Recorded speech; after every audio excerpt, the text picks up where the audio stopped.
Okay? So, overthrow the faith of some, the consequences of wrongly dividing the word of truth. Ito po yung ating pag-aaralan ngayong hapon. So, mag-start po tayo. 2 Timothy 2, verses 14 to 19. Ito pong sabi ng Bible, of these things, put them in remembrance, charging them before the Lord, that they strive not about words to no profit, but to the subverting of the hearers. Study to shew thyself approved unto God, a workman that needed not to be ashamed, rightly dividing the word of truth. But shun profane and vain babblings, for they will increase unto more ungodliness. And their word will eat as that a canker, of whom is Hymenaeus and Philetus, concerning the truth have erred, saying that the resurrection is past already, and overthrow the faith of some. Nevertheless, the foundation of God standeth sure, having this seal, the Lord knoweth them that are His, and let every man that nameth the name of Christ depart from iniquity.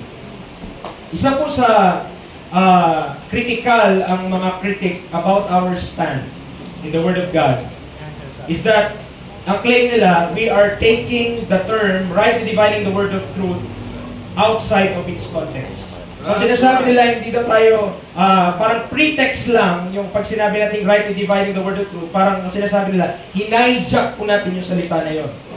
And then, they say that we are not respecting the context of the passage in 2 Timothy 2, verse 15. Okay. So we have some observations from the surrounding context of 2 Timothy 2:15. What we are dealing with is an aged saint. So matanda na si Paul nung kanya pong sinulat yung 2 Timothy 2, and then he is at the end of his life or on his ministry as well, giving his last orders to a faithful son in the faith before he left for glory. No, na-identify naman natin yung son in the faith na si Timothy. He is giving him some instructions and stern warnings on the doctrine and conduct of believers. Evil communication such as yung kinulayan ko po kanina, words to no profit, profane and vain babblings, saying that the resurrection is past already, corrupt good manners. Yun yung nagiging effect. Yung epekto niya doon sa talata, kung mababalikan po natin, pag tinignan niyo po yung 2 Timothy chapter 2, subverting of the hearers, increase unto more ungodliness, their word will eat as that a canker, overthrow the faith of some. I hope we could see that those observations are halata, sa Bisaya. No? Evident and madali lang makita doon sa text. Now, therefore, if our way of rightly dividing the word of truth does not lead us unto godliness, then in essence, we are really wrongly dividing the word of truth. To rightly divide the word of truth allows the believer to name the name of Christ and depart from iniquity. When we supposedly rightly divide the word of truth and we observe all the things spoken at verses 14 to 19 in us, yung subverting of the hearers, yung mga salita negative po na yun, we did not rightly divide the word of truth. We could follow the letter of rightly dividing and miss the spirit of rightly dividing. That's right. Precisely. So, yun ang magiging problem. At ang topic ko po ay thankful sa mga nag-speak earlier po. And that is very important. And those things will be also foundational to this study kasi ito yung effects niya kapag di mo ginawa yun. So, anong mangyayari kapag hindi mo pinakinggan at di mo in-apply yung mga natutunan natin how to rightly divide the word of truth? True rightly dividing the word of truth is consistent to godliness, holiness, and righteousness that is approved unto God. Right. Some implications. So kanina observations, now implications when we rightly divide the word of truth. Kung nag-rightly divide tayo, ito yung manonotice natin sa ating buhay and in our study. It will be consistent, our understanding and interpretation of scriptures with the nature of God, such as His holiness, righteousness, justice, and love. The more you know the truth, you will know who God is. Right. Mahirap malaman mo lang ang truth, ang maging effect nun, ever learning and ever able to come to the knowledge of the truth. Knowing the truth on different subjects, of course, mangyari yun. Magiging knowledgeable tayo on prophecy, on church government, on salvation, and etc. Sabi nga ni Pastor Cesar, wala siyang kinakatakutan kahit sinong kanyang kaharapin pagdating sa salita ng Diyos. Because he knows the truth. He has the truth. It will clear up misunderstandings, misinterpretations, wrong applications, and practices from the Scriptures. At isa pa, manotice natin, truth does not always line up with tradition. You already know. Clear. At kung hindi pa natin yun na-realize, ay kulang pa ang ating pag-aaral. Tama. Depending on how far are we from rightly dividing the word of truth, we will realize we need to change our views, even teachings. Be ready to stand for the truth and face the consequences or sear your conscience. I did. Many people ang nag-start ng rightly dividing, natuto ng rightly dividing, pero kung manotice natin, minsan mawawala na sila. Mga kasabayan ba natin? Yung nagpunta tayo ng camp meeting or nagpunta tayo ng ABPI, marami tayong kasama, then as months or years go by, wala na din sila. Why? Maybe they have not counted the cost. Parang yung sa parable of the sower, yung mga different grounds, napunta doon sa superficial, napunta doon sa mabato. At hindi talaga nag-take root. Excited lang sa umpisa. Pero no root in itself. Right. So this is my outline. So kung hindi ko matapos, at least nabigay ko ng outline. Libre na. So we have an outline kung ano yung mga consequences na, meron akong 5 dito na nilista, na consequences of wrongly dividing the word of truth. Una, pag di ka nag-rightly divide, i-mix mo ang gospels.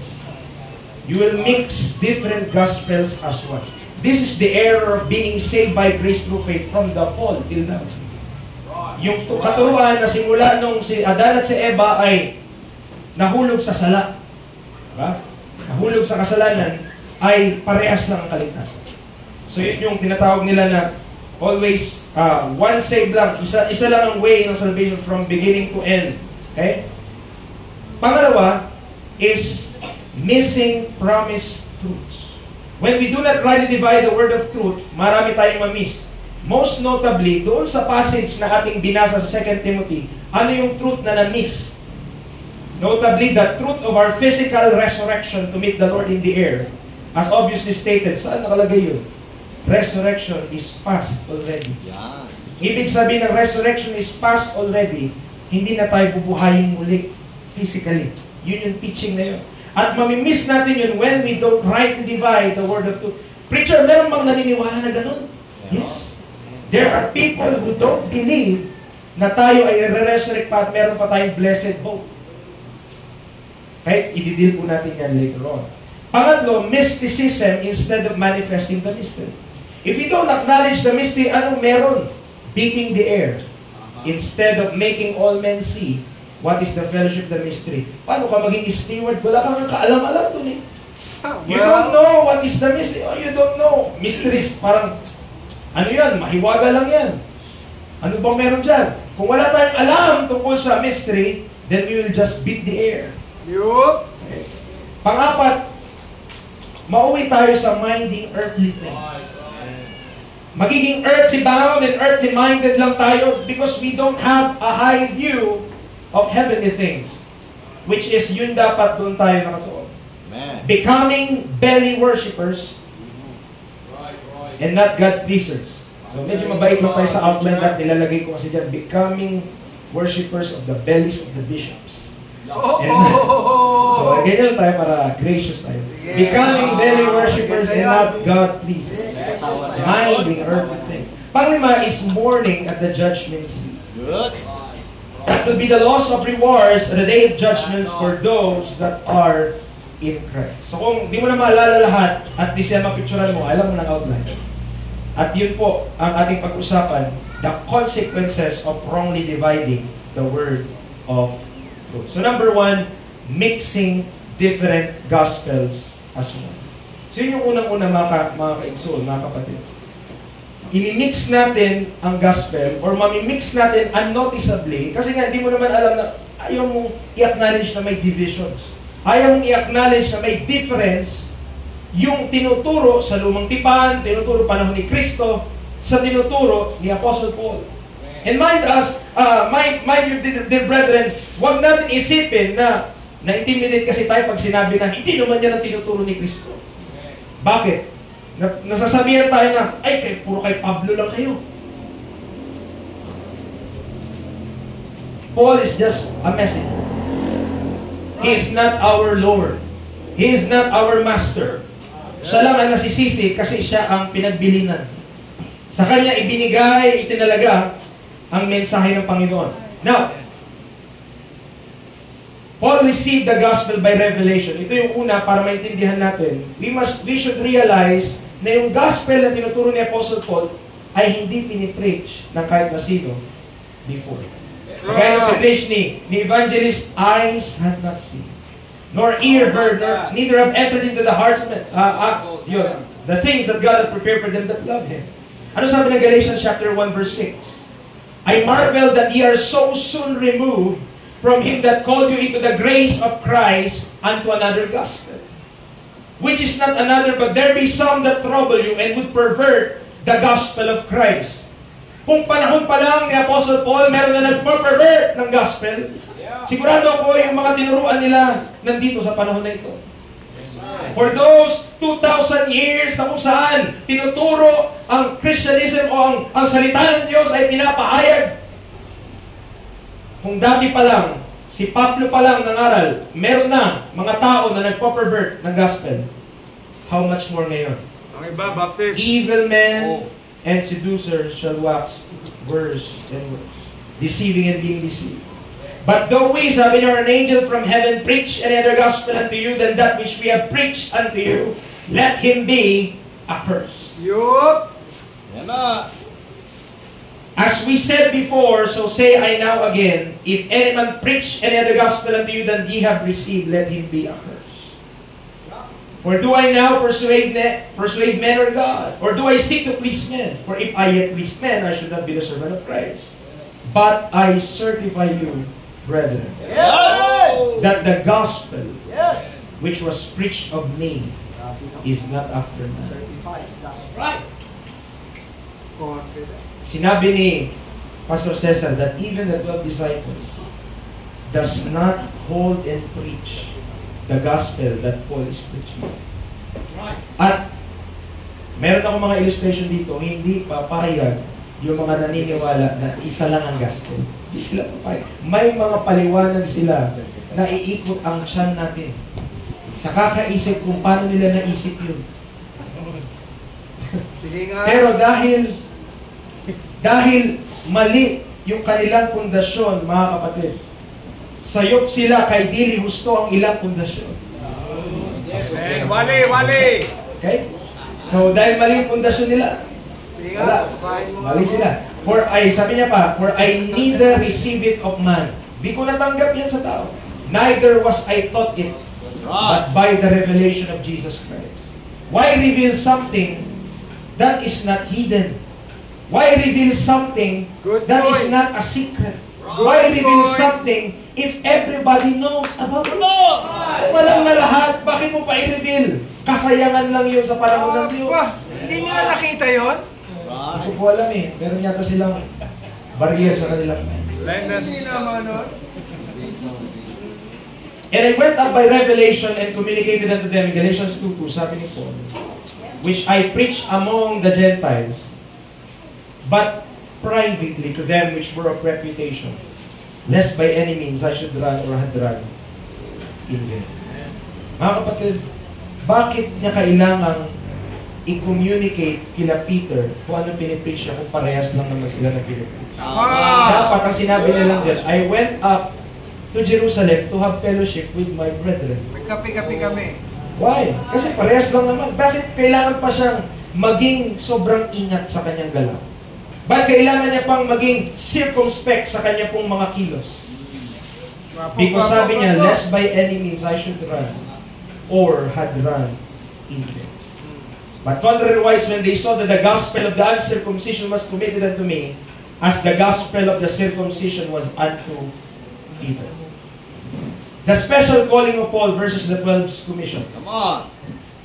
Sabi ng Acts 26:17, delivering thee from the people and from the Gentiles This is the testimony of Paul. Tinawag siya o na-save siya o doon siya kinatagpo ng Diyos saan pong bukang Acts. Anong part ng Acts? Kung saan siya kinatagpo sa road of Damascus. Saan po? Acts chapter 9. But in Acts 26, ni-recall niya yung nangyayari din doon.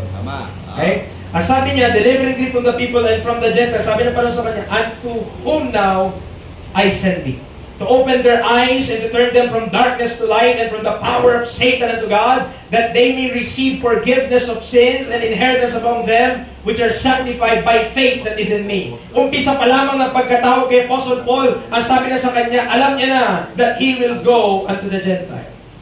But in Matthew chapter 10 verse 5, when Jesus, yung 12, no, this 12, Jesus sent forth ang kinuman sa kanila ng Panginoong Jesus, go not into the way of the Gentiles, and into any city of the Samaritans, enter ye not.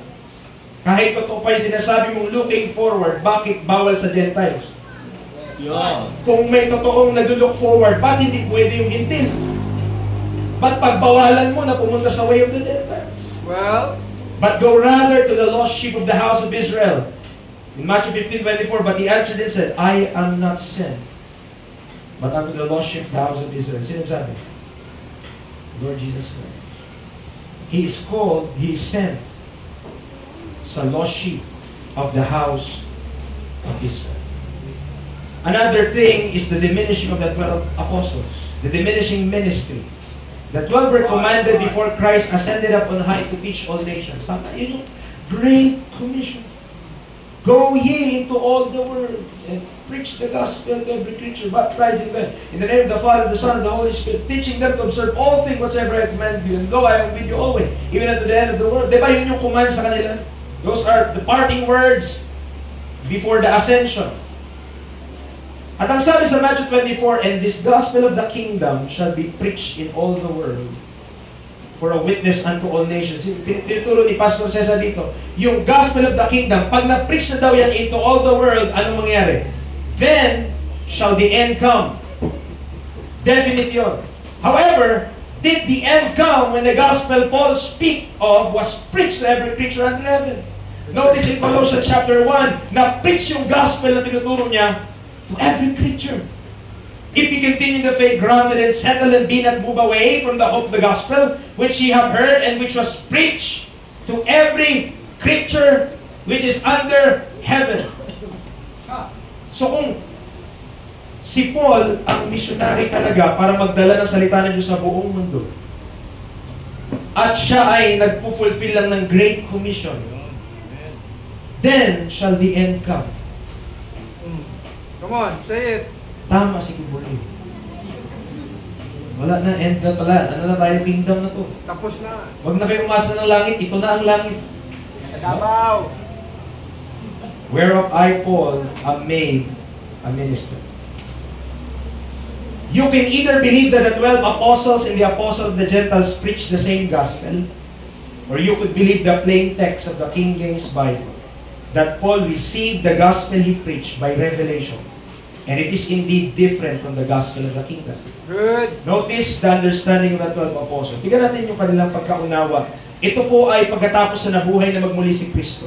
Acts chapter 1 verse 6. When they therefore were come together, they asked of him, saying, Lord, wilt thou at this time restore again the kingdom to Israel?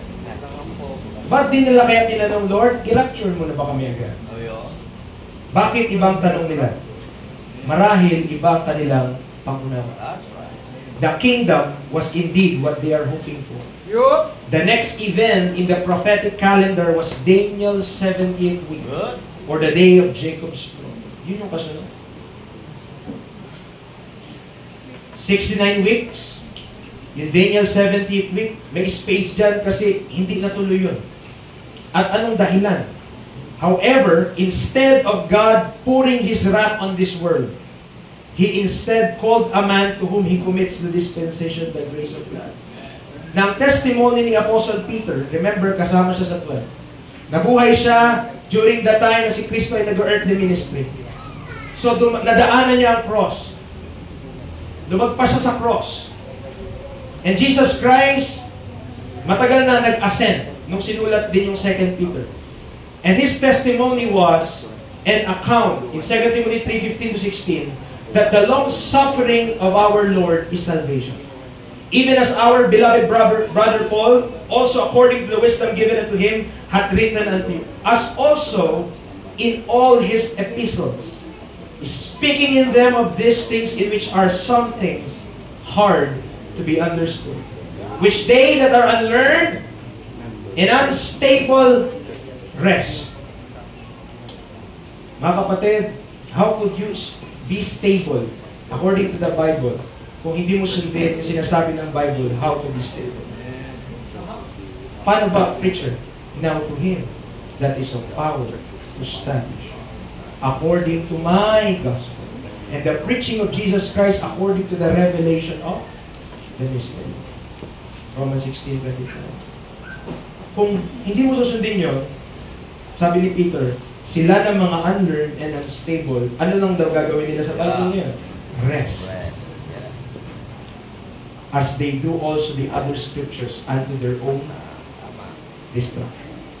Pag di tayo nag-divide, we will rest the scriptures at nag-aaral tayo para sa sarili natin kasiraan. Right. Nag-aaral tayo sa sarili natin ma-destroy tayo unto our own destruction. Good.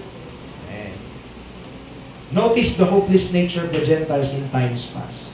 That's why, sabi, isa lang gospel, no? Tignan mo.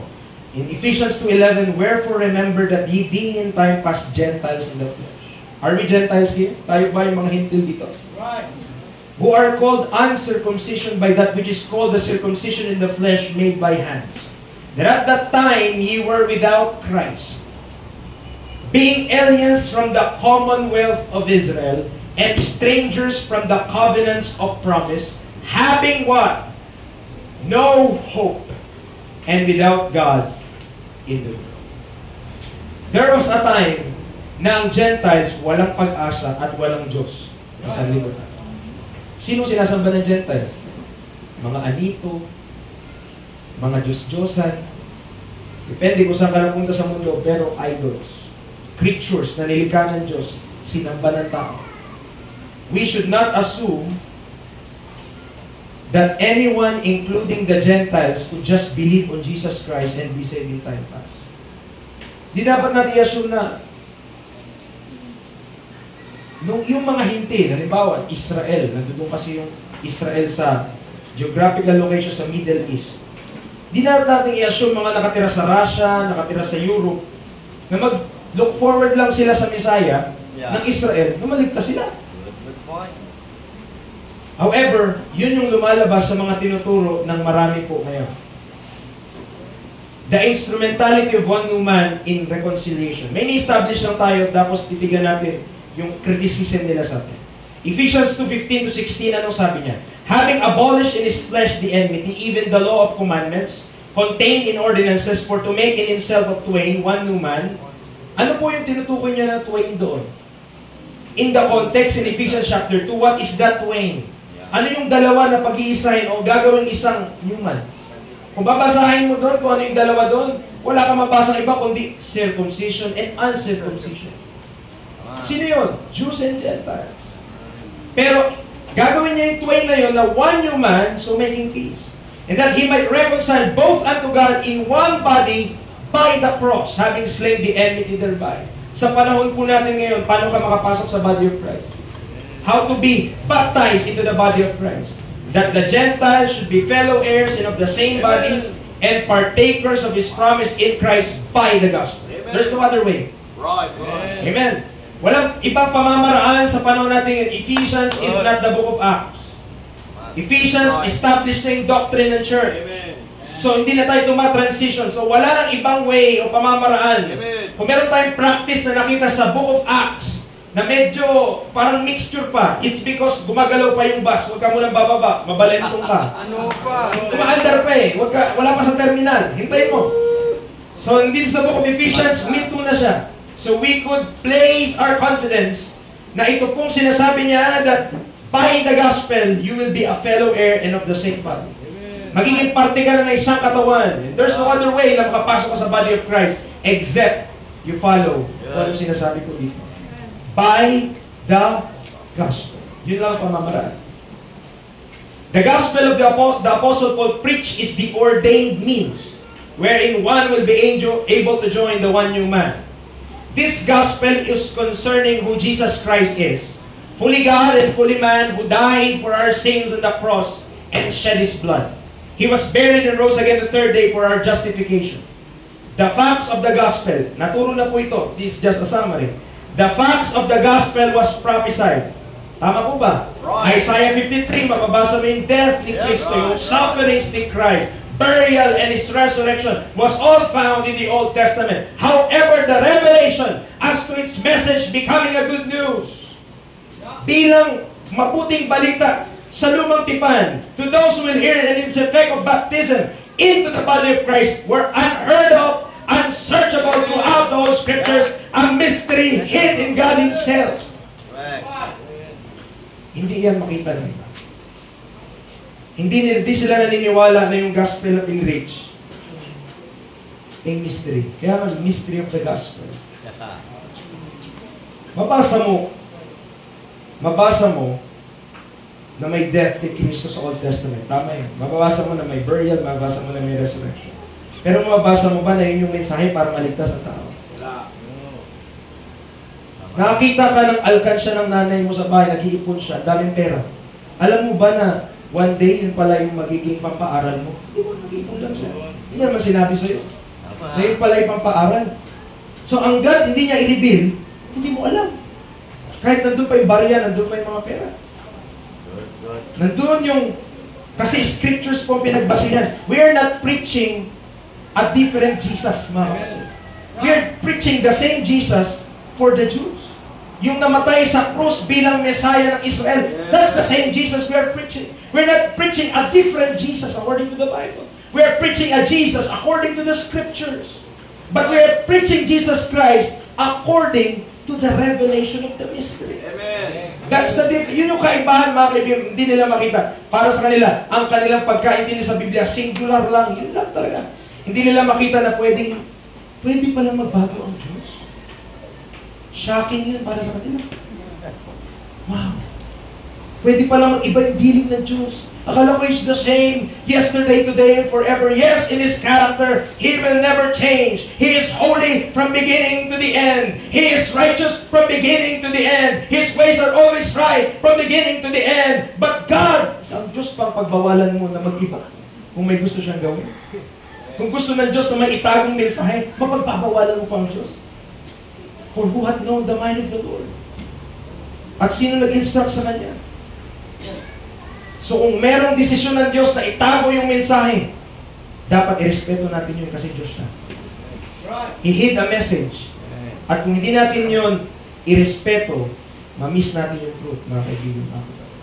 Now ito po, debunking the one gospel doctrine for all ages. So isa lang daw eh. Isa lang daw yung pamamaraan para maligtas since the fall of man. Preacher, what's your sources? What's your evidences? Yeah. Ay, nagbasa ba kayo pag may tanong kayo Bible, nag-search kay God questions na po? Tingin ba kayo dyan? Marami nang maganda dyan. Pero pag di ka mag-aral rightly dividing, madala ka rin sa paliwanag niya. Ito po ang kanyang paliwanag. If the Old Testament way of salvation was not keeping the law, then how were people saved? So, sinabi niya, kung hindi yung pagsunod sa batas, paano pala maliligtas yung mga nasa lumang tipan? Fortunately, sabi niya, the answer to that question is easily found in Scripture. So there could be no doubt as to what was the Old Testament way of salvation. In Romans chapter 4, alam mo anong gagamitin niyang proof para sabihin na same lang salvation? Book of Romans. Sino nagsulat nun? Apostle Paul. Okay. Romans chapter 4, the Apostle Paul makes it very clear that the Old Testament way of salvation was the same as the New Testament way, which is by grace alone, through faith alone. Notice that, in Christ alone. Sinasabi niya, sa Old Testament, para daw maligtas ka, kung paano rin tayo masigil? Put your faith in Christ. So, So si Abel, para pala maligtas siya, nag-offer siya ng sacrifice, no? He put his faith in Christ. Okay? Lahat dapat put in faith in Christ kasi isa lang doon yung... To prove this, sabi niya, Paul points us to Abraham, who was saved by faith. Abraham believed God, and it was, ginamit niya ibang version, credited to him as righteousness. Again, Paul quotes the Old Testament to prove his point. Genesis 15:6. This time, Abraham could not have been saved by keeping the law because he lived over 400 years before the law was given. So, yun isang argument nila. Kaya masisave kaya nung panahon ni Abraham, na-save din siya kung paano yung paraan natin ngayon. Kasi daw, wala pa namang lunod. Tama, ito yung dispensation ng law. Kay Moses lang yung nag-start. So, nung panahon ni Abraham, wala pang law. So, even without the law, na-save daw si Abraham by believing. Yun yung ginagamit niyang proof. Meron pa. Next doon ay paliwanag naman ni David Cloud sa wayoflife.org. Isang Baptist ito na masabi natin legalist. In fact, Romans 4:1-8 clearly states that Abraham before the law and David under the law were saved by faith without works. Okay? Biyahin natin yung magsalita sila. This is the only plan of salvation God has ever had and ever will have. Salvation by grace alone, through faith alone, based upon the shed blood of Jesus Christ alone. The Old Testament saint did not know what the New Testament saint knows. But Romans 4 makes it plain that they were saved by faith without works. Like Abraham, they believed God and it was counted unto them for righteousness.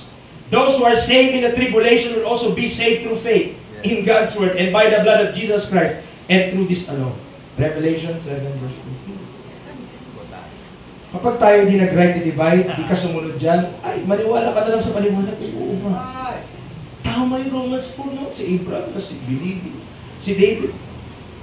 Meron pa, paliwanag naman ni legionneer.org, kung tama ang aking pag-pronounce. This is the website of R.C. Sproul. Okay. Sabi ni Steve Lawson, buhay pa yan si Steve Lawson, si R.C. Sproul pumanaw na. There is only one way of salvation. It is by grace alone, through faith alone. In Christ alone. Parehas sila, no? Nagkopyahan lang siguro yun. There is not one way to be saved in the Old Testament and a different way to be saved in the New Testament. That would be two different gospels. There wasn't one way for the Jew to be saved, and a different way for the Gentile to be saved. That would be two roads to heaven. There's only one road to heaven. Jesus said, I am the way, the truth, and the life. No one comes to the Father but through me. Paul makes his case in the New Testament by quoting the Old Testament, referring to the very same gospel. Even the Bible itself teaches there's only one way of salvation. Tingnan niyo yung hinighlightan ko.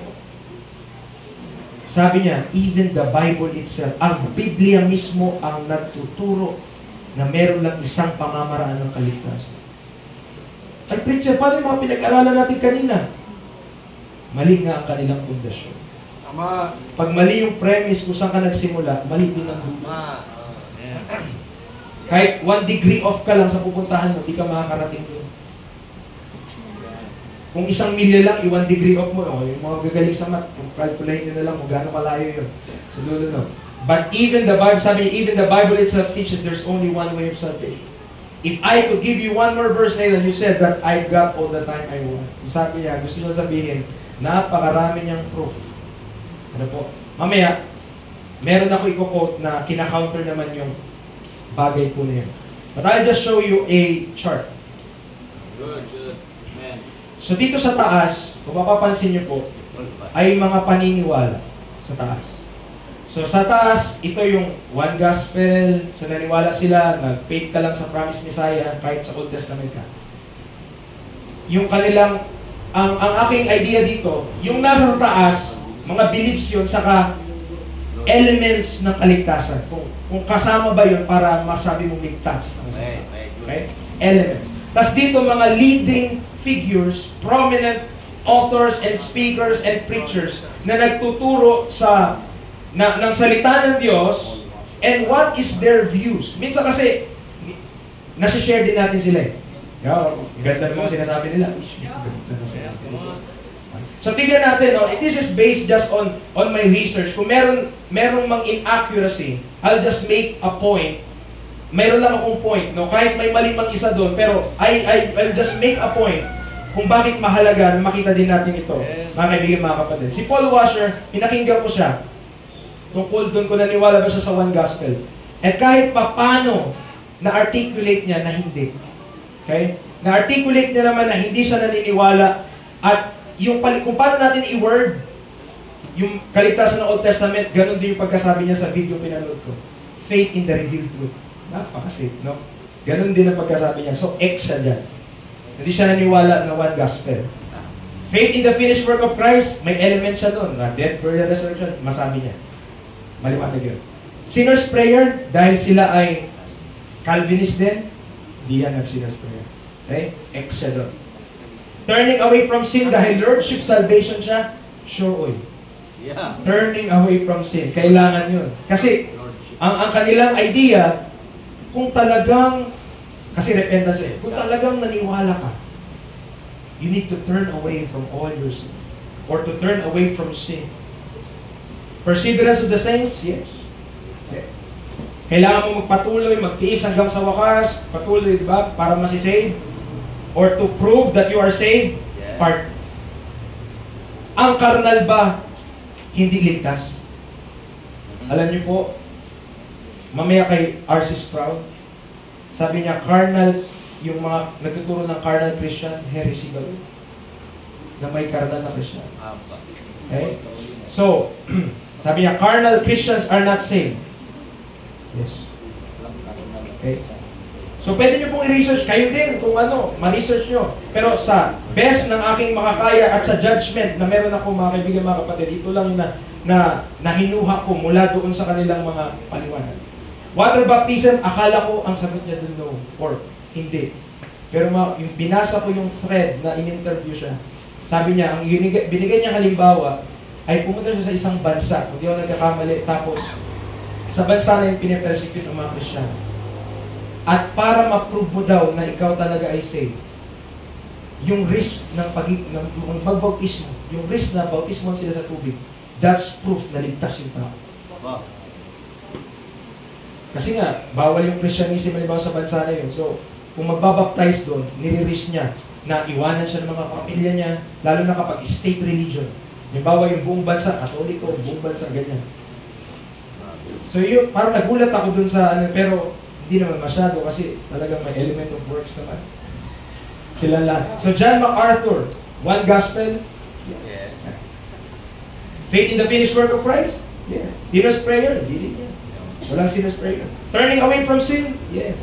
Perseverance of the saints? Yeah. Of course. Okay. Carnal Christians are not saved?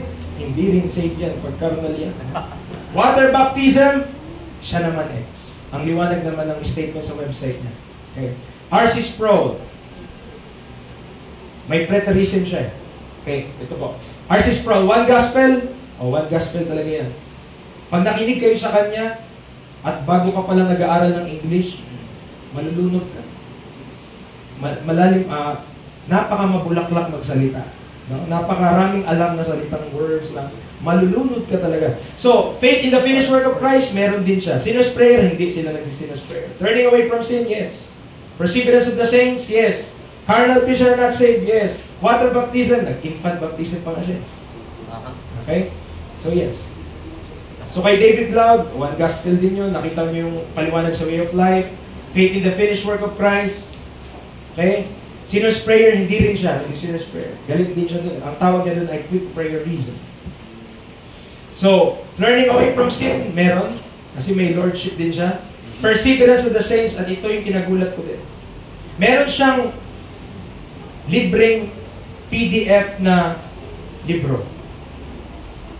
Answering Calvinism, basta tungkol sa Calvinism. At doon po, dinil niya yung Calvinism. Nirefute niya yung T, total depravity. Nirefute niya yung U, unconditional election. Nirefute niya yung L, limited atonement. Nirefute niya yung I, irresistible grace. Yung P, hindi niya nirefute. Bakit di niya nirefute? Yung perseverance of the saints. Kasi, talagang kailangan makita sa buhay mo na totoo kang nag-repent. At yun yung doktrina niya. So, kaya sabi niya na lang, dahil sa maraming paliwanag ng tungkol sa perseverance of the saints, hindi na namin in-include yung mga refutation. Kaya kapag nag-word search ka, perseverance, wala. Hindi mo makita na nirefute niya. That's why, niyes ko sa kanya. Naniwala siya doon. So, carnal Christians, hindi naman. Okay, water baptism, baptist naman siya, alam niya yung difference. Joel Osteen, tinry ko rin siya. Sabi ko, ano kaya paniwala ng tao na to? One gospel? Hindi eh. Kasi interview siya. In-interview siya. Tungkol sa pananampalataya niya. Sinasabi niya, naniniwala siya kay Kristo, namatay si Kristo, nabuhay na mag-ibig. Okay. Pero, nung tinanong siya, paano yung mga Buddhist? Paano yung mga ibang relihiyon? Ay, hindi natin sila pwedeng hatunin. Only God knows their heart. Yung kanyang doktrina, inclusive. Yeah. So, Excel. Hindi siya niwas mag-gospel eh. Sa kanya, multiple ways to God. So, dinaig niya yung one gospel. Iba, pinipilit pag-isahin siya. Wala. Kahit anong way mo, basta abutin mo ang Diyos. Kaya yung faith in the finished work of Christ, in-ex ko din kasi na totoo lang, nakalagay sa website niya, walang burial eh. Namatay si Kristo tapos nag-resurrect. Nakasilent yung burial, in-ex ko na lang din. So, sinner's prayer, of course, sinner's prayer siya, pero napakabilis. Yung pinakamabilis lang na masabi niya na, namatay si Kristo para sa kasalanan natin na tanggapin mo siya, yun, 3 minutes. Okay, yun na yun. Kasi, prosperity gospel ang kanyang tinuturo. So, NX ko to, di ko alam, X din yan, di ko rin alam. Okay. Sa Catholic, di ko alam kung one gospel sila kasi nagko-compromise sila sa kahit na anong belief. Okay? So, I don't know kung paano ko i-judge yung sa one gospel nila, pero may finished work of Christ, nagpe-presenta pa nga ako tuwing mahal na araw eh, nagpapapako pa yung mga tao. So, sinner's prayer, meron. Turning away from sin, meron. Perseverance of the saint, meron din. Kaya nga may mga sacraments. Carnal, di naman, pero may water baptism, sacrament din yun. So, part kay Dr. Rahman. Okay. One gospel, of course, alam naman natin, siya nga nagturo different gospels. Okay? So, that's given. Faith in the finished work of Christ, yes. Meron siyang some sort of sinner's prayer. Meron din, kahit paano, konti. So, turning away from sin, alam naman natin, X na yung iba. Sabadista. One gospel din. Faith in the finished work of Christ, yes. Sinner's prayer, yes. Turning away from sin, yes. Perseverance of the saint, yes. Carnal Christian are not saved. Sabi niya nga, para makapunta ng langit, yung sa sulat ni Ellen G. White, kailangan nasa state of perfection na siya. Naniniwala siya sa sinless perfection. At the end ng buhay mo. So kung carnal ka, pag namatay ka, asahan mo kung saan ka mapunta. Pero kung hindi mo na-reach. Yung water baptism, di ko alam kung kulang lang yung basa ko, kulang yung na-research ko, pero in-ex ko po dito. Kasi sa Adventist.org, dun sa kanilang website, di naman daw. Okay? So, tinake ko na lang yun.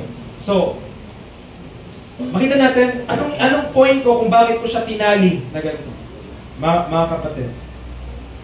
It's just to say, yung mga tao na nagtuturo na iisa lang yung gospel,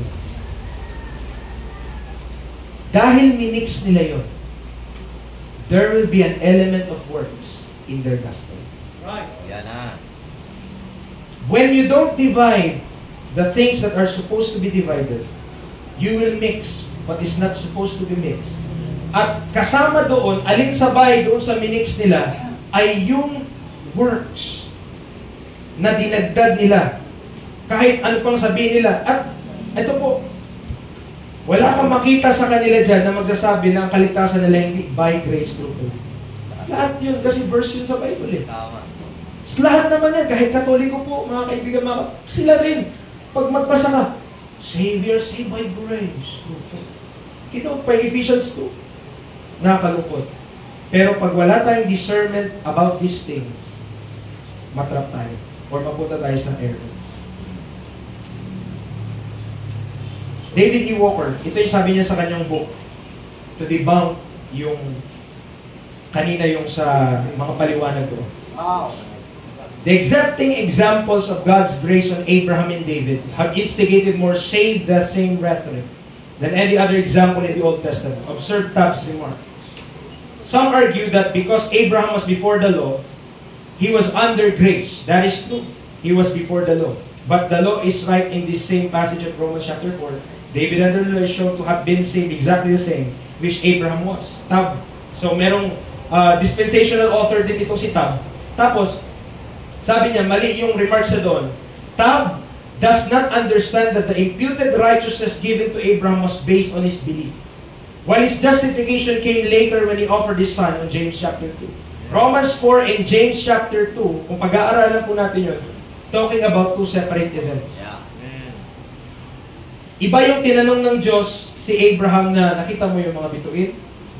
Iba yung pagtanong niya na yun, at iba yung panahon na in-offer niya si Isaac sa Genesis chapter 22. Paul draws his illustration from Genesis 15 and James from Genesis 22. Pero on Romans 4 and James 2, they're talking about justification. Kaya tuloy, pinaghalo din sa paliwanag, kaya ang intindi nila, justified na din si Abraham doon sa Romans chapter 4 yung pinapaliwanag. The justification in Romans 4 relates to his belief, while James 2 assures us his works justified him. Any effort to force, ipunta nga tayo dun James chapter 2 just para makita po natin mga kapatid. James chapter 2,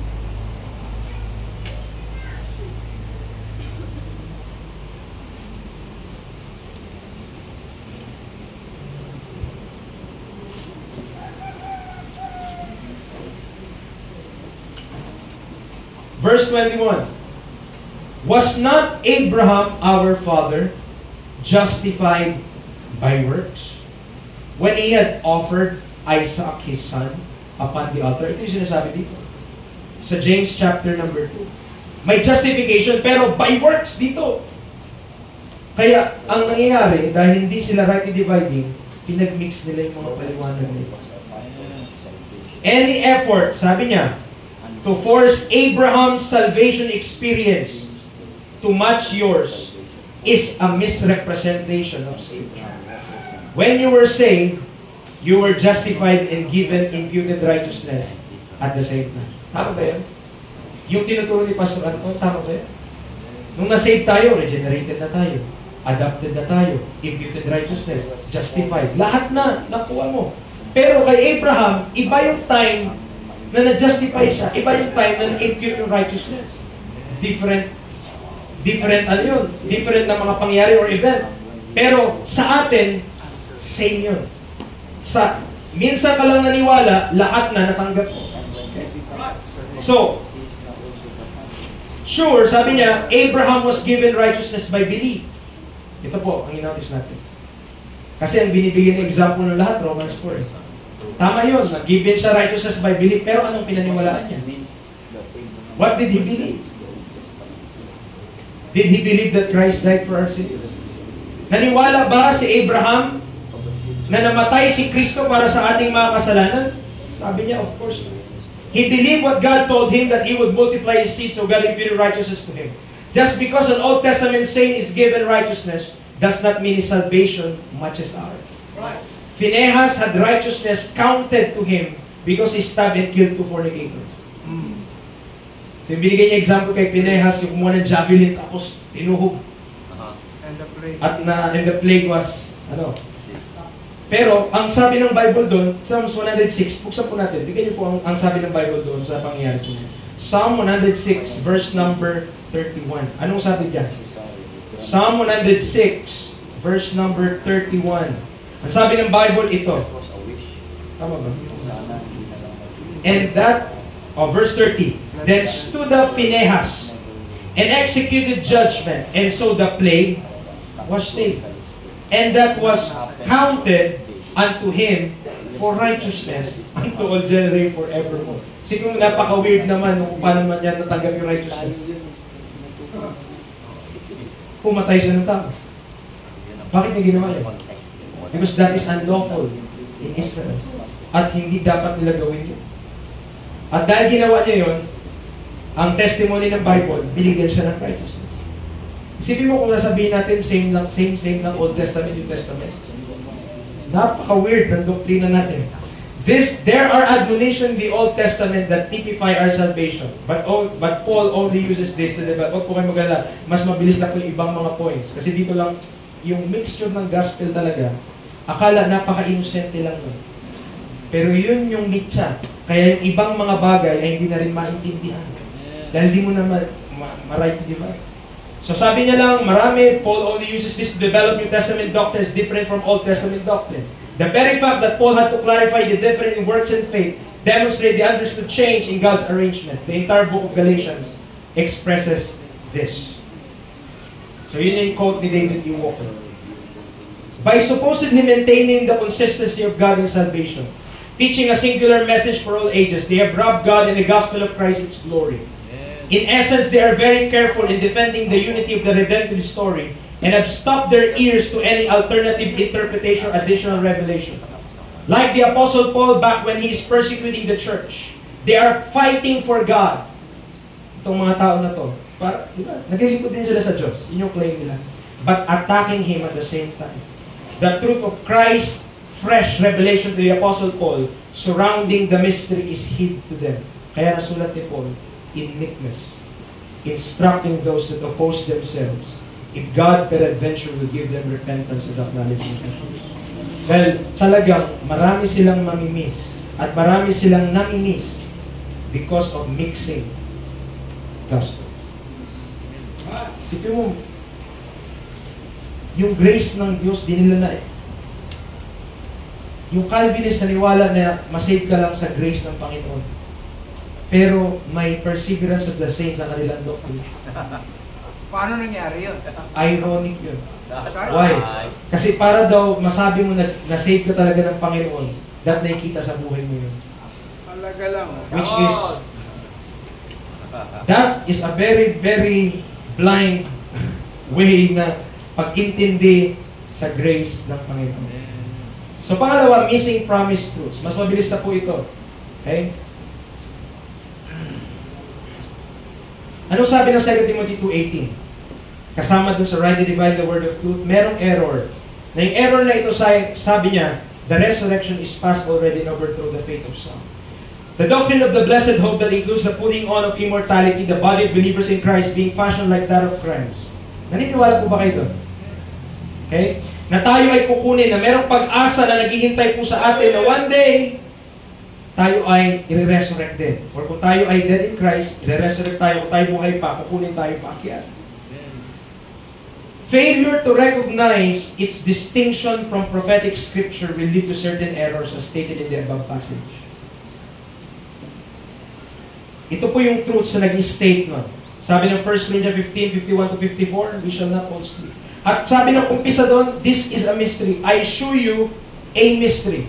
We shall not all sleep, but we shall all be changed.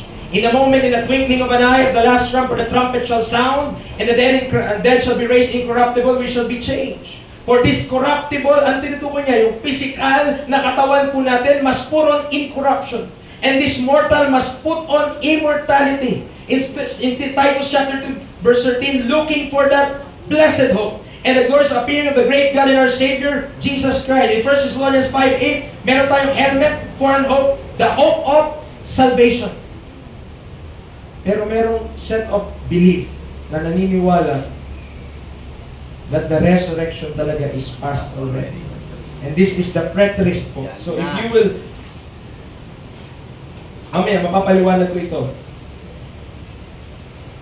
This is their stand, na yung 70 AD, yun na yun. That's the resurrection. So, kung saan tayo nabubuhay ngayon, wala na. Ito na yung, tapos na yung last day nun, so ito na yung kung ano mang kasunod nun. So ito po yung paliwanag doon. The full preterist, so may pinagkaiba pa po yan kasi may mga nuances pa yan. May tinatawag na full preterist. At sila yung mga finalo nila logically kung ano yung pinaniniwalaan nila. So yung mga full preterists naniniwala sila that the resurrection of the living and the dead has already happened. And there is no future physical second coming of Christ. Di na darating si Kristo. Because that too has already happened. One theologian sums up the full preterist position like this: the coming of Christ in judgment was fulfilled in the destruction of Jerusalem in AD 70. Tingnan niyo po yung doktrina na ito, ha. Satan and Antichrist have already been thrown into the lake of fire. The kingdom of God has arrived. The resurrection is understood in spiritual terms. The Great Commission has been fulfilled. All things have been made new. The old heaven and earth have passed away. The new heaven and earth have come. The promised restoration has arrived, and the world now continues as it is at infinity. How could that affect? Sa palagay niyo po, ba't sinabi ni Paul na yung naniniwala doon will overthrow the faith of some?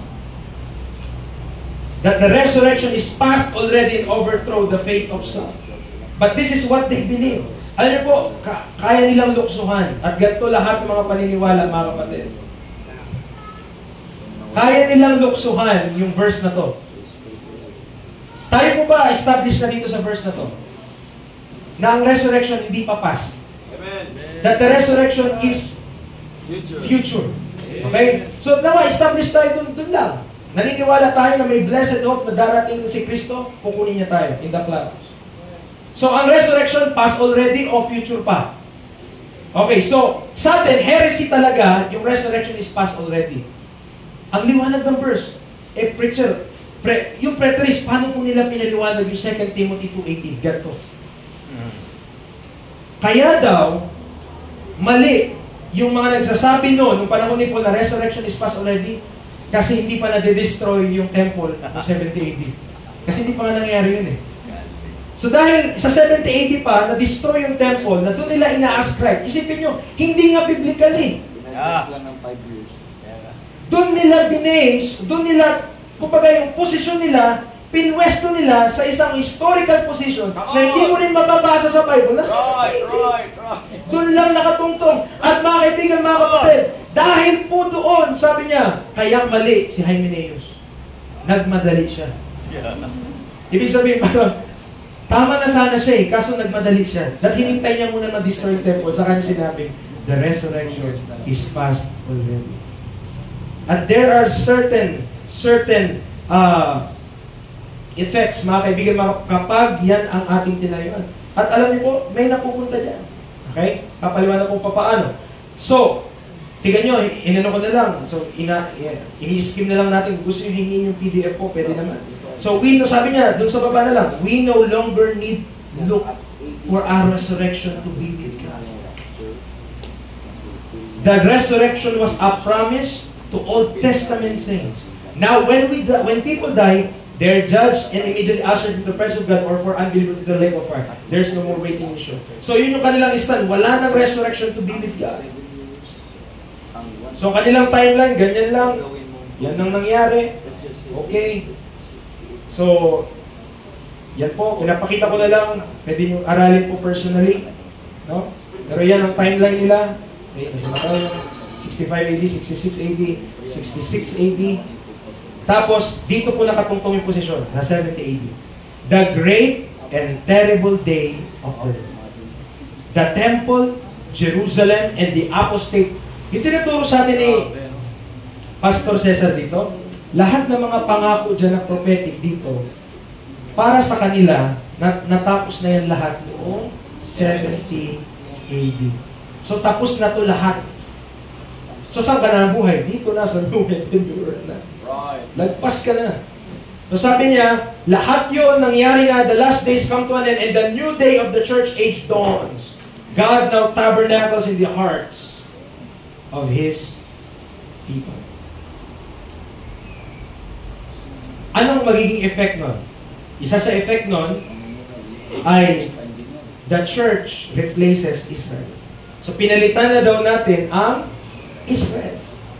So dahil po doon, ang paliwanag nila, tayo daw po yung spiritual Israel. Ang national Israel before in the Old Testament ay type lang ng true Israel, which is the church. No? Sa kanila pong paliwanag.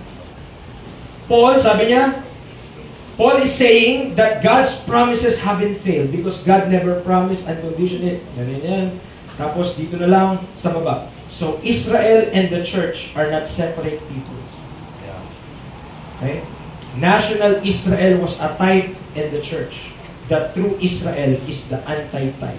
As we study the New Testament, we see that all the promises that God made to His covenant people are fulfilled in the church, the true Israel. Aliwaliwanag ng turo sa atin na Israel and the church are two distinct entities. Pero ang paliwanag din ng Reform doon, one body, yung one body of Christ kasama din yung Israel. Kasi nga one gospel lang din. Delikado. Sir, bakit mo sa amin ito tinatagal? Why discuss different point of views? Why tackle opposing doctrines? The truth of the matter is every student of the Bible is subject to one side of extreme. Yeah. Paul warns, ever learning and ever able to come to the knowledge of the truth. Both dispensationalists and Reformed or covenant theologians are prone to put emphasis on wrong points that may lead to a lousy Christian walk or the scholarly preterist cliff. Notice the late Charles Welsh. Si Charles Welsh, dispensationalist siya, pero hyper siya. Anong sabi niya? The modern rapture theory is an error of great confusion, which grew from a total disregard of the dispensational setting of the Gospels and Acts period. 1 Thessalonians 4 is the identical dispensational setting of Matthew, and not one word or phrase in either passage suggests anyone is going back into heaven. The return of the Lord to the earth in 1 Thessalonians 4 should be read with 2 Thessalonians 2 to see the prophetic Israel setting. Yung preterist position, marami doon Reform. Ibig sabihin Calvinist po, para pambababaw. Pero meron ding nagiging preterist na dispensationalist. Nag-start. Yeah. Nag-start ng dispensation, nag-aral siya dispensationalist, di siya nasiyahan kay Scofield, pumunta siya ng Mid-Acts. Pagpunta niya ng Mid-Acts, sabi niya Acts 9, pumark siya sa Acts 9, naboboring siya.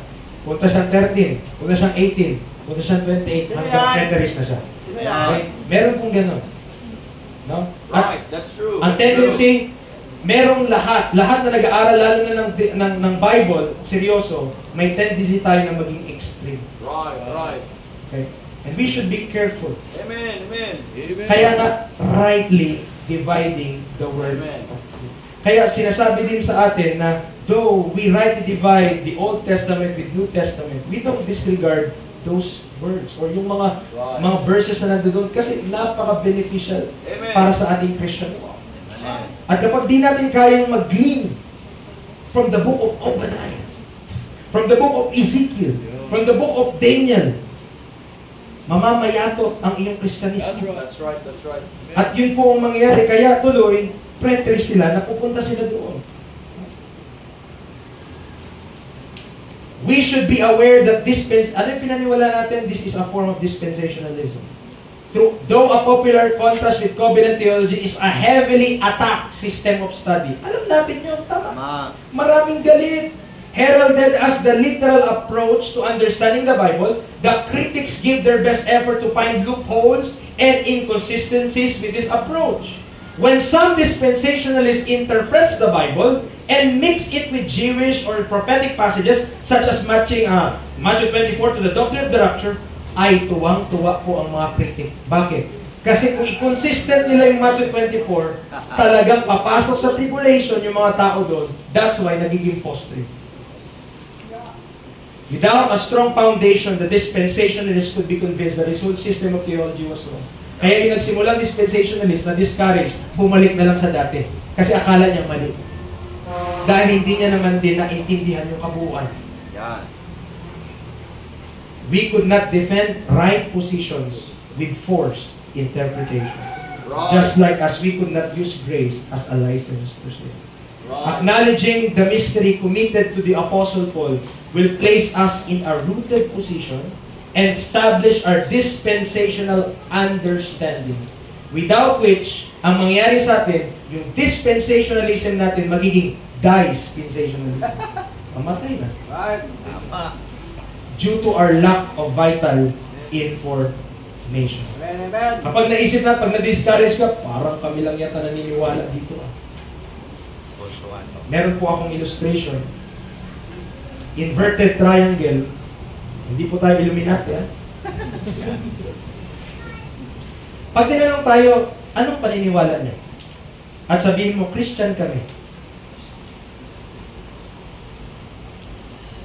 May Sabadistang Christian. May Pentecostal na Christian. Malawak, no? So, iti-trim down mo para maintindihan niya kung sino ka. Ay, Baptist kami. So, pababa na. Konti na lang yun. Konti, mas konti yung Baptist kaysa sa mga Christian lang. Tama? Hindi pa rin. Marami pa rin Baptist eh. Tama? Iba-iba pa din yun. So, Christian, Baptist, ano pa kayo? Ano pa pinaniwalaan nyo? Ano kami? King James Bible Believer. So, King James kami. King James Bible Believer. Kita nyo, yung, kaya in-inverted triangle, pakunti ng pakunti naniniwala doon. Pababa yan. So, pag sinabi mong Christian, madami yun. Kahit anong paniwala, Christian. Roman Catholic, Christian din yun sa kanila. So, kailangan i-trim down mo yung description mo kung sino ka. Christian ka, Baptist ka, marami din Baptist, King James Bible Believer kami. Pero hindi lang tayo natapos doon. Nag-dispensation tayo. So, dispensationalist din tayo. Pag sinabi mong dispensationalist ka, mas kukunti na tayo yan. Yeah. At pag sinabi mo na, we acknowledge the mystery, Patay na. mas lalo na, kumunti na tayo. Tama? Mas konti na yung naniniwala doon. Kung ito yung nagre-represent doon, nandun tayo sa dulo. At lahat ng pressure ng paniniwala nila, pababa. Isipin mo, ito lang yung grupo natin, ito lahat ng beliefs na kinakalaban natin. Yeah. Yung pressure sa atin, talaga namang isipin mo, kiniklaim natin na sa atin yung truth. Eh kung sa buong mundo, meron lang tayong 20K, isipin mo, lahat ng bilyong tao na yan, mali. Pressure yun. Sabay-sabay yun. Kita nyo, pressure tayo, nasa baba tayo ng bilyong. Pag sinabi mo Christian, madami. Pag sinabi mo Baptist, madami. Eh, pag nag-KJB Bible Believer ka na, wala na, mababawasan na tayo na mababawasan. Hanggang nag-acknowledge ka pa ng mystery, kulto ka na talaga. Sa kanilang paningin. Pero if we have that truth, sabi nga ni Pastor Cesar, hindi natin kailangan ma-intimidate sa kanila. Okay. Actually, hindi man natin kailangan malaman lahat ng beliefs na mali. Alamin mo yung tama, kung ano man mag-come up na mali, makadepensa tayo. Makadepensa tayo. Amen. However, kapag hindi natin natutunan yon, hindi mo na-acknowledge yung mystery, sabihin mo agad, dispensationalism, divide. Dami namang dinidivide. Di ba pwedeng multiply? Di ba pwedeng addition? No? However, ganun po. Lahat ng pressure, iba-iba yung beliefs niyan. Kasi pag sinabi mong Christian, iba-iba mang maniniwala. Lahat yun, pressure. Pero salamat sa Panginoon. Amen. Be steadfast, unmovable, always abounding in the work of the Lord, for as much as you know that your labor is not in vain with the Lord. So paano mo ma-prevent yun? Sabi ni Paul, that their hearts might be comforted, being knit together in love, and unto all riches of the full assurance of brethren. Do you have that full assurance of understanding? Could you teach the mystery? Could you make all men see what is the fellowship of the mystery? Bago mo sukuan yung dispensationalism, na-try mo na muna bang mag-surrender doon sa full teaching niya? Right. Na inintindi talaga siya. Bago mo sabihin na heretic, bago mo sabihin na kulto, inaral mo ba muna? Nilagay mo ba yung sarili mo sa paanan or dun sa mga sapatos ng mga nagtuturo noon? Bago mo sabihin na, kulto yan, naaral mo na ba? Basta kulto yan. Hindi mo pa nga alam yung tinuturo, masabi ka na ng mali. Come on. Walang nanalo sa basta. Di po ba? Pangatlo na po. Konti na lang po yung slide natin. Mysticism instead of manifesting the mystery. Withal also praying for us, that God would open unto us a door of utterance to speak the mystery of Christ. Sabi niya, that I may make it manifest. Pag hindi mystery of Christ ang manifest mo, voluntary humility, show of wisdom in will worship, and humility, and neglecting of the body, not in any honor to the satisfying of the flesh. Kaya nakaka-deceive ang maraming mga simbahan. Why? Because they have this form of godliness. Parehas lang naman tayo ng suot sa kanila. Parehas lang naman tayo ng ginagawa sa kanila. Parang gano'n. So meron silang show of wisdom in will worship. Pero ano sabi ni Paul? Beware, lest any man spoil through philosophy and vain deceit. After, the tradition of men, after the rudiments of the world, and not after Christ. Yung mga commands na ito, paano kaya ito ini-interpret ng mga hindi naniniwala sa rightly dividing the word of truth? How could you interpret to make all men see what is the fellowship of the mystery? Siguro, kailangan ito, palakihin natin yung simbahan natin para makita ng labas, wow! Ganyan pala yun. Kami ang pinakamalaki. As the ministers of Christ, as stewards of the mystery, paano kaya na-interpret? Kaya yung stewardship dito, naging pera din. A lot of churches does not have a grasp on these important passages dealing with our Christian life. They are either ignorant or blatantly deaf on these issues. Yung last part kasi, yung 3, 4, 5, preaching na kayo mabilis. If any man teach otherwise, sabi niya, and consent not to wholesome word, even the words of our Lord Jesus Christ and the doctrines according to godliness, ano sabi ng Bible? Proud siya. Amen. Proud siya. Godliness with contentment is great gain.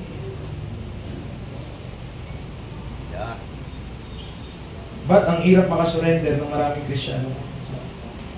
Well, Sinasabi natin, nandito tayo. We have the truth. Pero minsan, ironic Minsan, kaya tayo minsan nahikayat kasi natutunan natin, ay, walang tithes ngayon. Yan na. Kaya tayo nahikayat, tama? Hindi ba siguro? Ay, walang tithes ngayon. Na para bagang, dahil natutunan niya yon, ang naging epekto sa kanya, ay, wala na palang giving ngayon. patay. Parang ganun yung naging effect sa maraming mga Christian. Patay, yan naglaso. Di ba natin na-realize that kung dati nag-support ka sa mali, binibigay mo ang hindi lang basta tithes? Ngayong nasa truth ka, parang hirap bumugot. Ang lalim Ang lalim. Butas. Bakit? Bakit gano'n? Parang hindi natin naintindihan ang truth. Kung tayo nagsabi na nasa truth tayo, dapat kung dati nagbigay ka ng gano'n, pahigitan mo pa ngayon. Kasi dati ang sinusuportahan mo wrong cause. And now you are in the right cause. And you are giving less than what you are doing before. The math doesn't add up. At growth. Amen. Hindi siya nag-add up. Good. Maybe we have not learned. It's good. Missing the point. When churches are more concerned on head counts than the truth, they will sacrifice the commandments of God for their desired outcome.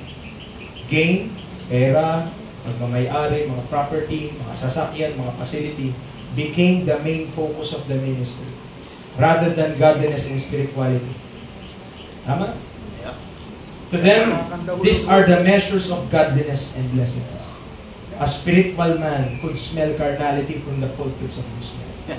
That's right. We are not against earthly things, but we are not consumed with them. The spiritual man knows the danger of worldliness. We acknowledge God's ownership of all things and use everything that He entrusts for His glory. Diba kaya may verse tayo? Colossians chapter number 1. Verse number 16. Colossians 3:2, saan mo iset yung affection mo? On things above. Philippians 3:20, nasan yung conversation natin? In heaven. So, anong intention natin? That the principalities and powers, even yung mga anghel sa langit, might be known by the church. The manifold wisdom of God. The majority of the religious Christendom, rather than help the cause of Christ, are advancing the mystery of iniquity for their contribution to the blindness of men. Yun talaga ito. Instead of Christ, people learn rudiments of this world, philosophical garbage, self-help, feeling good about oneself, and all sorts of positivity without strong biblical and doctrinal foundations. Deceive this man, this Christ.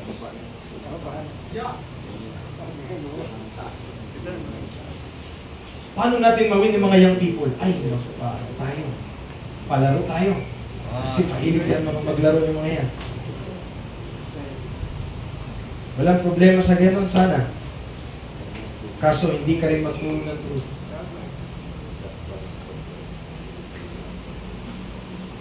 Having a form of godliness but denying the power thereof, from such turn away.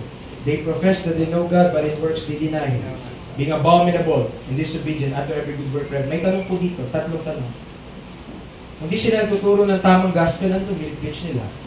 Redemption or condemnation? Kung di sila nagmamanifest ng true spirituality, anong minamanifest nila? Holiness or legalism? If they do not have a grasp of the mystery, anong ninahayaan nila makita ng tao? Christ. Good. Amen. Galing. Kung kiniklaim natin that we're in the truth, maging seryoso tayo. Opo. Huwag natin ipahiya yung truth. Yes. Amen? The truth will stand kahit wala ka. Right. Pero kung nandito ka na rin sa truth, seryosohin mo na rin. Amen. Tumindig na. Kayo. Amen. Enjoyin mo na din. Sayang ang panahon natin. Yun. Isipin mo, ilang araw tayo dito. Pwedeng nagbakasyon ka na sana. Pwedeng kung ano-ano na sana ginawa natin. Pero Dami mo sinayang. bakit hindi tayo maging seryoso dating sa God? Amen. Colossians 2:2. Anong gusto mangyari? Full assurance of the understanding, acknowledge of the mystery of God, the Father of Christ. Wherefore, be not unwise, but understanding what the will of the Lord is. When the believers start adhering to the principles set in the Pauline epistles, consider what I say, and the Lord give the understanding in all things, and acknowledges the mystery, He will start to understand the will of God for all things. What God is currently doing, the reason for His long suffering, the dispensation of the grace of God, justification to every man that believes in the finished work of Christ, membership to the one new man, the body of Christ and the church, with Christ the head, these things and more will make sense in harmony with all biblical teachings. We will indeed be good stewards. 1 Corinthians 4:1, let a man so account of us as the ministers of Christ and stewards of the mysteries of God. Number 4, minding earthly things. Ano sabi in Romans 8:6? Carnally minded is death, but to be spiritually minded is life and peace. Kapag hindi tayo natuto, loyal lang sa marami, they remain babes, sucking milk, blindly loyal to their carnal ministries. They remain consumed with earthly things. Yun lang magiging effect. Kapag di tayo nag-right to divide, mga kapatid, wala ka ibang pagbagsakan. Yeah. Kundi mga makalupang bagay lamang. Itong mga talata po nito, napang-alaga. But, kailangan natin bilisan. I am afraid of Christians, sabi ko sa baba, who fears men rather than God, who pays respect to men in pulpits, who have a high degree and reputation in society. Yes, they preach in churches, but they serve the God of this world. They are conformed to this world. Yep. Christians have a higher calling than that of a politician or any worldly occupation invented by men. Man. Sarap nun. Good, man. Sa mga young people din ay mga young people din po. But anong desire natin? Anong pinapangarap natin? Yung iba gusto magpastor, yung iba talaga gusto magpastor kasi maganda daw buhay ng pastor. Patay tayo dyan. Pero pag nag-right to divide ka, nagdalawang isip sila, hindi talaga. Kaya, doon na lang kami sa career, mas malaki pa pag-asa doon. Pero, anong ano natin? I mean, we have time that old men does not have. We have energy that we could spend. At in-spend lang natin sa paglalaro. Well, preach it! Napakadaming dapat na tayo sana natutunan, pero nasayang lang natin. Because we rather play games than study the book. Naging complacent tayo dahil may mga nagtuturo naman. Diyan naman si Evangelist nagturo natin. Diyan naman si Pastor namin aral ng Bible para sa atin. Hindi ko kailangan maging seryoso. One day, this man will leave this world. Nandyan ba tayo para masabi nila, brother, called forth to the word of life. I have finished my course. Ipasa ko na sila. However, kung hindi ganun mga kapatid, sayang. Marami tayong alam na truth, pero hindi nag-take effect sa ating buhay. Fast forward na po natin ito. The Jesus of the Bible made himself of no reputation. Tama? He lowered himself as his creature because of his purpose to save mankind, live in poverty. We could not ascribe carnality to him, for he was tempted in all points like as we are yet without sin. Therefore, though living in the flesh, Jesus Christ was spiritual. So spiritual that he is perfectly yielded to the will of the Father, even to the death of the cross. His earthly economical status does not define his spirituality. Rather, that enabled him to condescend to men of low estate. There is another Jesus preached by many prophets today. This Jesus, according to them, blesses abundantly, prosperously, materially, if you just follow what they're teaching. It's kind of a way to be wealthy or rich, but using some Bible passages to preach their agendas. To some, they require a huge portion of your income and uses some analogies like spoon to shovels. Bigay ka ng kutsara, bigyan ka ng Diyos ng pala. The reason to give, para pagpalain. Where will the money collected be spent? Earthly things. If there's a budget for evangelism, it is done so that more people could join and maintain or achieve a perceived glorious lifestyle and declare it as godliness.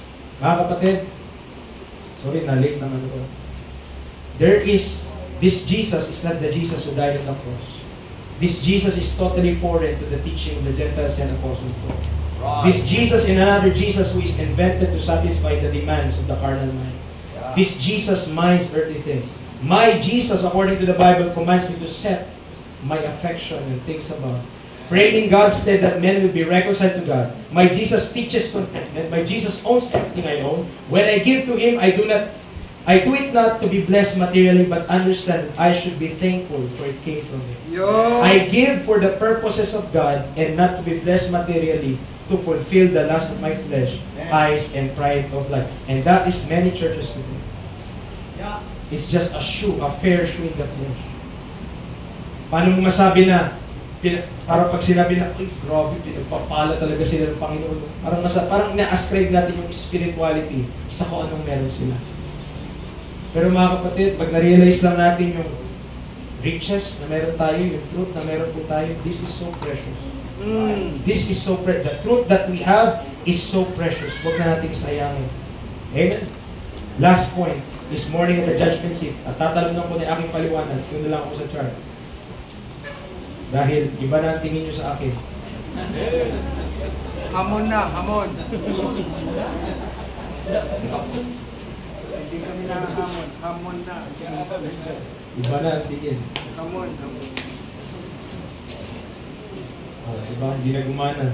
Hindi na daw siya will. Hindi na gumana. Okay, so hindi ko na... Ay, gumana pala. Okay. Yeah. So meron tayo, the natural man. Alam natin that the natural man will turn to eternal damnation. But once the person received the salvation in Christ, once na maligtas ang isang tao, it's either we are spiritual, pero pwede ka mabuhay in carnality. Merong mga saved na nabubuhay in carnality. They are minding the things of the flesh. Yung spiritual man minding the things of the spirit. One day there is this judgment seat of Christ, and the fire shall try every man's work of what sort it is. Pag di tayo nag-rightly divide, surely, hindi natin malaman how to please God. Kasi study to show thyself approved unto God. So gusto natin ma-approve tayo sa Diyos. That's why we want to rightly divide. Gusto natin i-rightly divide ang word of truth. However, if you're not rightly divided, also we will be carnal, we will be earthly bound, we will be earthly minded. One day, mga kaibigan, mga kapatid, dadaan sa apo yung ginawa mo at wala lang. Magiging usok lang. Magiging usok. But if we will serve God rightly, those gold, silver, and precious stones will one day also turn to fire at meron tayong reward at the judgment seat of Christ. Mga kapatid, hindi lang tayo pandito. There is an eternity waiting for us up above. At our sacrifices here on earth para sa cause of Christ, hindi po yun sayang. Amen? Mga kapatid, iba sa amin, iba sa atin, galing kami ng Luzon, no? Para magpunta po dito sa ito. At hindi namin iniisip yun na kasayangan, hindi namin iniisip yun na parang magwawaldas ng pera, hindi po. We are here for the truth. We are also here to fellowship with other saints kasi yun yung nakatulong sa ministry. Kasi tayo lang, dito lang tayo, kapit-kapit na lang tayo dito. Tama? So hindi na dapat tayo mag-away-away, tayo tutulungan na lang tayo dito. Amen. So, but there is the judgment seat of Christ. One day, we will stand before our God. Tama? So, yan, picturean na lang. But, we should rightly divide the word of truth. At ang consequences niya, yung 5 bagay po na yun, aking diniscuss. I hope, meron tayo nakuha. Kung gusto niyo yung PDF po, ibigay ko lang sa inyo. Wala pong problema. If you want to study it for yourself. Thank you, Pastor, for the opportunity po. Thank you. Good job.